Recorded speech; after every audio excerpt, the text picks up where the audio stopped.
In the beginning, everyone was beautiful. Not the kind of beauty that fades at sunrise or depends on borrowed light, but the kind that turned heads and softened voices. The kind that made elders smile and neighbors whisper blessings under their breath. Mireia was the most beautiful of them all. She arrived in the town of Canova like a warm breeze at dusk, smooth skin the color of honeyed clay, eyes deep and glossy, lips always carved into something between sweetness and promise.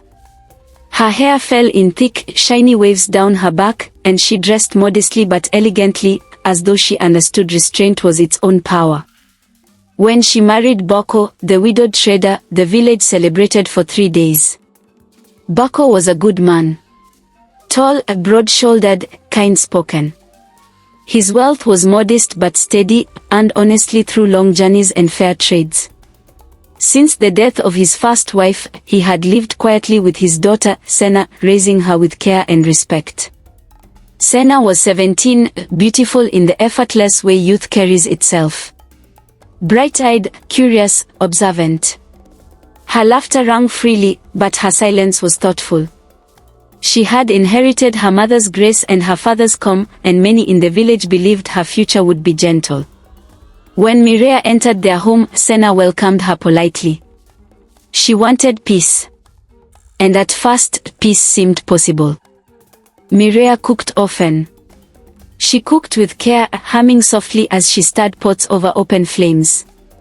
The food always smelled rich, spiced meats, thick soups, soft dumplings soaked in broth. Neighbors praised her skill, and Boko never stopped complimenting her. "Your hands were made for this," he would say. Mireia would smile. But when she cooked for Boko alone, she did something different. In the quiet hours, when the house slept and the fire burned low, Mireia would remove her undergarments, delicate, intimate pieces that had touched her skin, and cut them into thin strips. She washed them carefully. Then she dropped them into the soup. As the fabric softened and disappeared into the broth, she whispered words her grandmother had taught her long ago. Words about binding. About sweetness turning heavy. About love that clings until it suffocates. "This man will not leave me," she murmured. "His heart will sit where I place it." When Boko ate, his eyes softened. He became gentler, quieter. Less attentive to the outside world. Less curious. He no longer traveled as often. He stayed close to home, always near Mireia. If she was angry, he apologized without knowing why. If she smiled, he felt complete. Sena noticed. At first, Sena thought grief had softened her father. Then she thought love had distracted him. But soon, she realized something was wrong. Her father no longer corrected Mireia when she spoke sharply. He no longer noticed when Sena was sent on endless chores.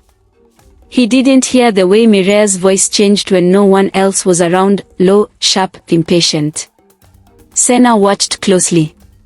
One evening, she returned home early from the river and froze outside the kitchen. Mireia stood alone, back turned.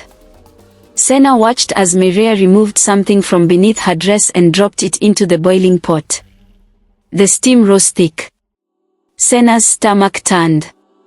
She stepped back quietly, heart pounding. That night, she told her father. "Mama puts strange things in the food," Sena said carefully. "Things that shouldn't be there." Boko frowned, but not in concern. In irritation. "You are imagining things," he snapped. "Do not insult my wife." Sena tried again. "I saw it." Boko stood up abruptly. "Enough." His eyes were distant. Glassy. "You will respect her." Sena realized then her father was already bound. Mireia knew Sena had seen. That night, as Sena lay in bed, she felt a presence. Mireia stood in the doorway, face calm, eyes cold. "You talk too much," Mireia said softly. Sena swallowed. "I only told the truth." Mireia smiled, but it didn't reach her eyes. "Truth is dangerous," she said. especially for children who forget their place.